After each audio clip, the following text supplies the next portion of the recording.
Anche la Prefettura presente oggi a questo momento importante di inaugurazione e di donazione di queste case popolari? Sì, certo, è con grande piacere che quando è possibile la Prefettura sta vicino alle istituzioni locali, soprattutto in questi momenti che sono importanti perché oggi siamo di fronte al recupero di un immobile, di alcuni immobili di edilizia popolare che nonostante fossero stati attraverso un finanziamento costruiti, negli anni sono stati vandalizzati e quindi non erano fruibili alla popolazione. Invece oggi è con grande piacere che siamo accanto al sindaco per inaugurare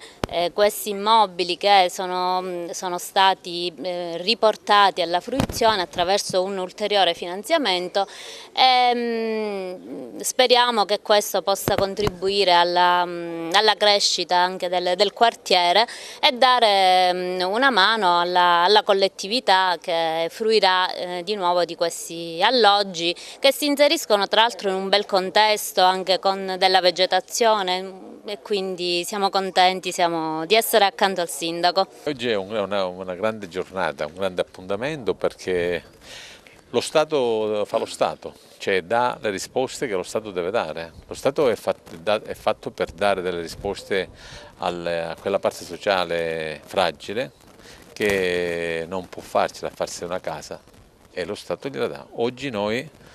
realizziamo questo sogno, era il sogno di un'amministrazione, il sogno di tutti noi che ce lo ponevamo come obiettivo all'inizio di questa avventura amministrativa,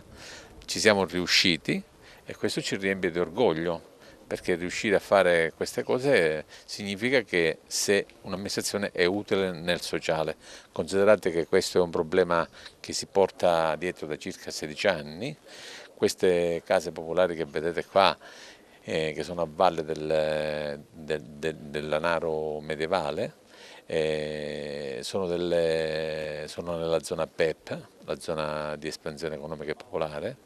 e sono delle case che erano state costruite, non erano state finite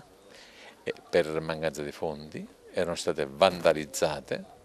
e quindi si erano un po' persi nelle difficoltà amministrative che sono tipiche del nostro mondo attuale. Noi siamo riusciti a trovare un finanziamento di circa 450.000 euro, siamo riusciti quindi a finirle e devo dire con grande sacrificio. Io devo ringraziare l'ufficio tecnico del mio comune, l'ufficio urbanistica, quindi l'ingegnere Puma, il geometra Terranova e i loro collaboratori per quanto riguarda la possibilità di poter essere arrivati a questo risultato, perché poi i risultati non li fa mai una persona sola, i risultati si ottengono quando un gruppo di persone fa squadra. Allora se si fa squadra, se si fa team per dirla in maniera nuova, allora i risultati si raggiungono. Se poi si lavora sottovoce, secondo me si fa di più, perché se si fanno soltanto titoli oppure si fanno soltanto proclami, chiaramente spesso rimangono soltanto proclami. Oggi è un grande giorno. Quanto è importante un'iniziativa come questa oggi per il Comune di Naro e per la vostra amministrazione, che vuol dire che dà vitalità e rilancio anche alla politica attiva?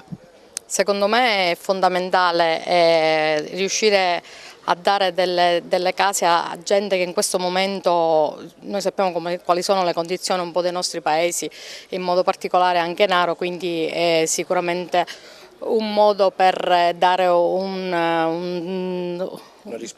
risposta o anche un poco di sollievo a delle situazioni familiari sicuramente